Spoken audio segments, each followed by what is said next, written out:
जोहार, नमस्कार, आदाब, सत श्री अकाल। मैं दिनेश श्रीवास्तव, आप देख रहे हैं एडी लाइव। श्री चंद प्रजापति, माटी कला बोर्ड झारखंड निवर्तमान चेयरमैन हमारे साथ है और इस विषय में बात करते हैं कि कला बोर्ड जो बहुत ही ज़रूरी अंग है सरकार का, क्योंकि यह ग्राउंड लेवल से काम करती है। उसी विषय में बात करते हैं कि अभी कला बोर्ड जो सबसे अधिक ज़रूरत है, क्या इसमें सरकार काम कर रही है, और जिस समय आप इसको देख रहे थे तो उस समय क्या क्या योजना चला रही थी, इसी विषय में बात करते हैं। झारखंड माटी कला बोर्ड प्रदेश में पहली बार पूर्ववर्ती सरकार के मुखिया माननीय रघुवर दास जी के द्वारा बनाई गई और उसके प्रथम अध्यक्ष भी मुझे बनाया गया और इसके 5 सदस्य थे। माटी कला बोर्ड के सारे कंसेप्ट ऑल इंडिया स्तर से, पूरे भारतवर्ष से झारखंड में लाने का काम मैंने किया। चूँकि यहाँ लाखों लाख मिट्टी शिल्पकार जो परंपरागत पेशा सदियों से करते चले आ रहे थे, मूल रोजी रोजगार का उनका जो संसाधन था, इस वैज्ञानिक युग में आधुनिकता के कारण उनकी पेशा विलुप्त हो रही थी और बेरोजगारी की मार से वो त्राहिमाम कर रहे थे। गरीबी, लाचारी, बेबसी की हालात उनकी थी, बच्चों को अच्छी शिक्षा नहीं दे पाते थे। स्वास्थ्य के क्षेत्र में बहुत शारीरिक उनकी स्थिति दयनीय थी। चूँकि आधुनिक इस दौर में अन्य प्रदेशों में राजस्थान, गुजरात, मध्य प्रदेश, छत्तीसगढ़, बंगाल जैसे जगहों पर इसके उत्कृष्ट काम हो रहे हैं और उसके माध्यम से अपने देश के अंदर ही नहीं, विदेशों में भी इसकी बहुत ज़ोरों से मांग बढ़ी है।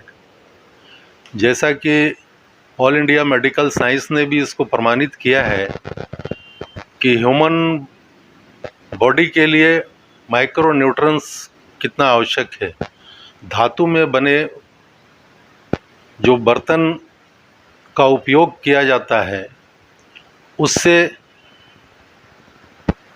खाद्य पदार्थ की माइक्रो न्यूट्रंस जो है, सूक्ष्म पोषक तत्व, मनुष्य को जितनी मिलनी चाहिए वो नहीं मिल पाती है।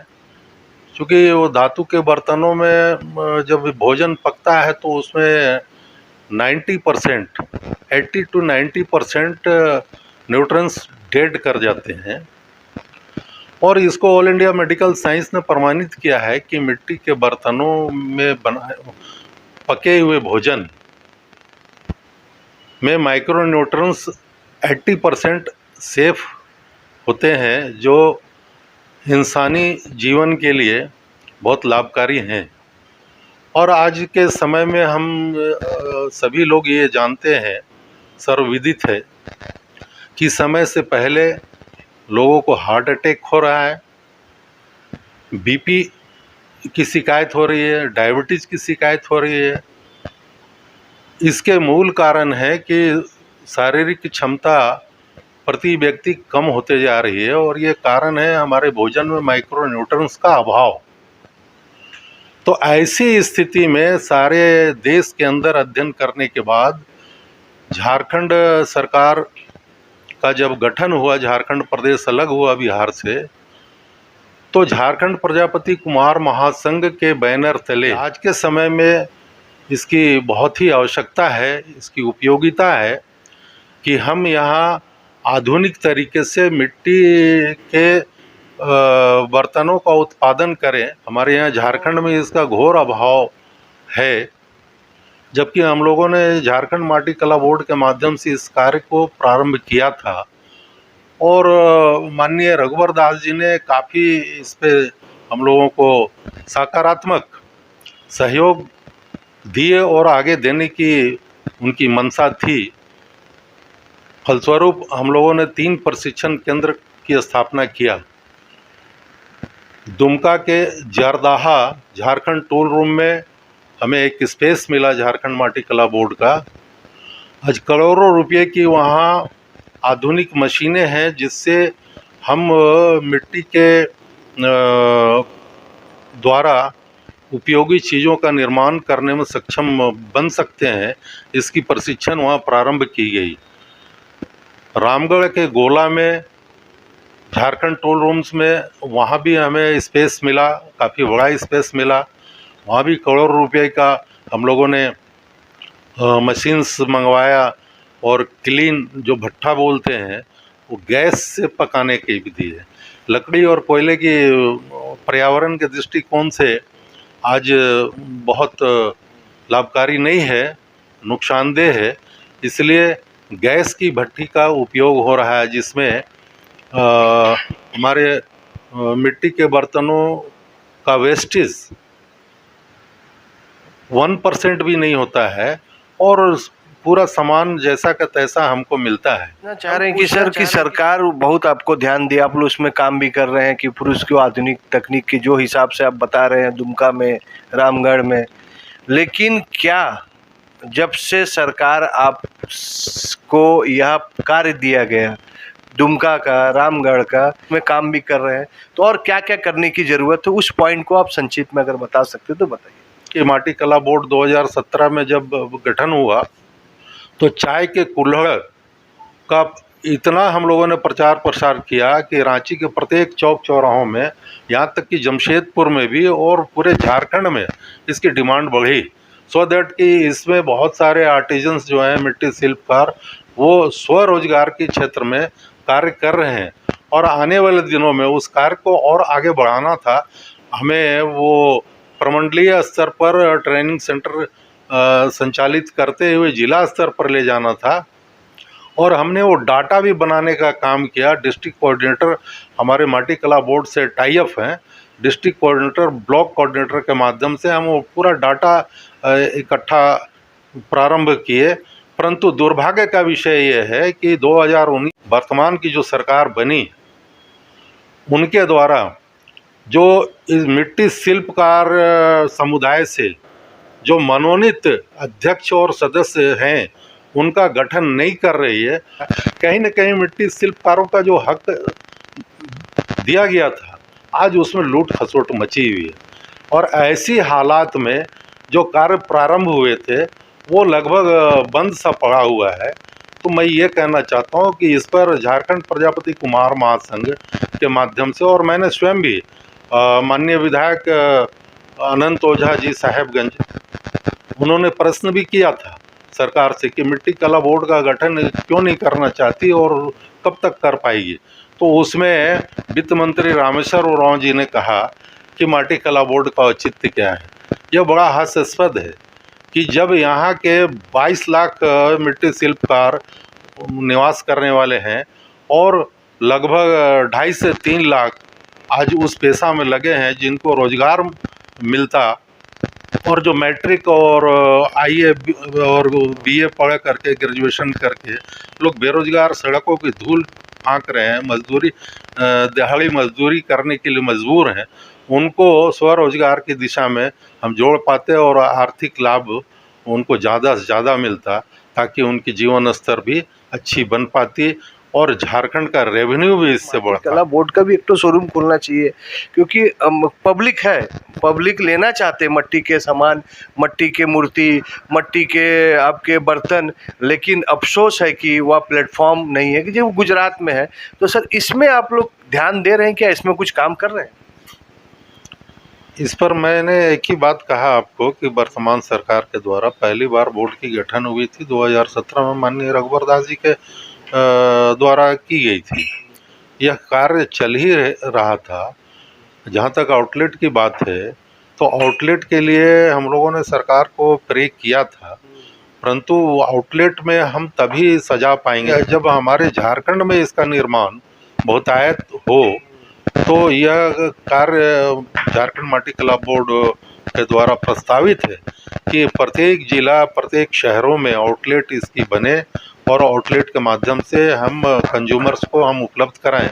मैंने सेमिनार किया था इसके लिए, और सेमिनार आपके जमशेदपुर, विष्णुपुर में भी मैंने सेमिनार किया था 2 दिवसीय। और सेमिनार में यहाँ के बहुत सारे कंज्यूमर्स पब्लिक भी आए थे, और यहाँ पर मैंने स्टॉल भी लगाया था गुजरात से सामान मंगवा करके, जिसकी खरीदगी काफ़ी हुई। तो यह माटी कला बोर्ड के में सारी चीज़ें निहित की गई हैं, परंतु जो कार्य करना था वो कार्य बीच रास्ते में ही रुक गई है। इसकी असीम संभावनाएं हैं, क्योंकि अब मैनुअली काम करने की आवश्यकता नहीं है, सारी चीज़ें मैकेनिज्म हो गई है, मशीन से सारी चीज़ें हो रही है और काफ़ी सुंदर और काफ़ी अच्छे बन रहे हैं। मैंने बताया कि वॉशेबल है और ये लंबे समय तक चलने वाली है। कंपैरेटिवली मैं चाइना मिट्टी को डिफिट देना चाह रहा हूँ। और सबसे बड़ी चीज़ पर्यावरण फ्रेंडली भी है। यस, पर्यावरण। और एक जो अहम सवाल है कि क्योंकि सरकार और आप जैसे टीम के जो सदस्य बहुत अधिक मेहनत कर रहे हैं, ठीक है, डेस्टॉल एक है, इसमें समस्या है, समस्या का समाधान होगा, लेकिन जो सबसे बड़ी बात है कि मिट्टी, क्योंकि वो मिट्टी आज मिल नहीं रही है गांव में, मिट्टी अब कोई देना नहीं चाहता, तो ये मिट्टी का बहुत अधिक शॉर्टेज हो रहा है। तो वो इस मिट्टी को भी काले स्वरूप में किया जा सकता है, वो एक टेक्निक है। आप साहेबगंज में जाएंगे, साहेबगंज में आपको उधर पाकुड़ साइड में आप देखेंगे कि वहाँ पे वो बर्तनों को काला कलर करते हैं। वो जब उसको आवा लगाते हैं, भट्टी लगाते हैं, उसी में उसको टेक्निक है, वो उस टेक्निक से उस बर्तन को काला कर लेते हैं।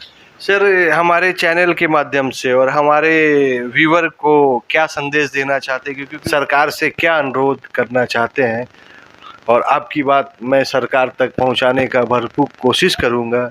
हम चाहेंगे कि आप अपनी बात हमारे चैनल में रखें। सबसे पहला मैं ये कहना चाहूँगा कि माटी कला बोर्ड को निर्बाध जो मिट्टी शिल्पकारों के मनोनीत अध्यक्ष और सदस्य हैं, जो हमारे बायलॉज में है मिट्टी झारखंड माटी कला बोर्ड का, वो तो बोर्ड का स्वरूप तभी पूर्ण होगा जब उनकी मनोनयन हो जाएगी, उनकी नियुक्ति हो जाएगी और उनके सुपरविजन में अधिकारीगण काम करेंगे, क्योंकि उनको अनुभव होगा। तो जिन किन्हीं को ही बनाना है, पहला बात है कि उसको पूर्ण स्वरूप में माटी कला बोर्ड को लेके आए। दूसरा चीज़ है कि मिट्टी कला बोर्ड के माध्यम से बहुत सारी चीज़ों को हम आगे बढ़ा सकते हैं, उस पर काम करने की संभावनाएं हैं। सरकार के पास बहुत सारे तंत्र हैं, वो पूरे ऑल इंडिया का कंसेप्ट ले सकते हैं, और मैं तो अवैतनिक ढंग से सेवा देने के लिए आजीवन संकल्पित हूँ, क्योंकि मैंने उस पीड़ा को स्वयं महसूस ही नहीं किया है, मैंने झेला है उसको। मैं उसी पेशा से आता हूँ और उस पेशा में मैंने इन सारी चीज़ों को मैंने किया है। तो उसकी जो दुख दर्द और पीड़ा है, जो संघर्ष का पुल है पूरे परिवार के साथ, वो मैंने देखा है, और इसीलिए बाल्यावस्था से मेरे हृदय में ये बात थी, और उसको थोड़े दूर तक लेकर के आए, और लेकर के आने के बाद वर्तमान सरकार के द्वारा उपेक्षापूर्ण दृष्टिकोण रखने के कारण मैं मर्माहत भी हूँ। बहुत सारे डेलीगेट्स सोसाइटी के गए, माननीय मुख्यमंत्री हेमंत सोरेन जी से आग्रह किए कि माटी कला बोर्ड का पूर्ण गठन हो और उसके कार्य को गति दी जाए, परंतु निष्क्रियता, निष्प्राण माटी कला बोर्ड को छोड़ सा दिया गया है। आज भी हमारे जीवन में महत्वपूर्ण स्थान है। दर्द ऐसा कि आप एक बार मिट्टी के बर्तन में डिश बनाकर तो देखिए, तो आप दंग रह जाएंगे। और यह कला सिर्फ भारत में है, लेकिन ताजुब, अफसोस और दर्द है क्योंकि वही मट्टी का रेट गुजरात में 5 स्टार होटल में उद्योग का शक्ल ले चुका है, लेकिन झारखंड में आज वह बीमार हो चुका है। हमें विश्वास है कि झारखंड सरकार इसमें ध्यान देगी। राज्य सरकार और केंद्र सरकार दोनों मिलकर इस प्रजापति समाज या कुम्हार समाज या भारत की वह कुटीर उद्योग को आगे बढ़ाने में सहायक करे, यही मेरा अनुरोध है सरकार से। और सबसे बड़ी चीज़ है कि वह कंज्यूमर जो प्लास्टिक का यूज कर रहे हैं, जो स्टील का यूज कर रहे हैं, वह माटी का यूज करे, और जिससे आपकी स्वास्थ्य, पर्यावरण और आपकी भारत की इकोनॉमिक डेवलप होगी। एडी लाइव का वीडियो को देखने के लिए धन्यवाद। साथ ही आप सभी को मिल रहे अपार प्यार, सहयोग, उनसे भी ज्यादा धन्यवाद और आभार। एडी लाइव को सब्सक्राइब करें, वीडियो को लाइक करें, शेयर करें, अपने सुझाव कमेंट बॉक्स में जरूर दें। देखते रहे एडी लाइव।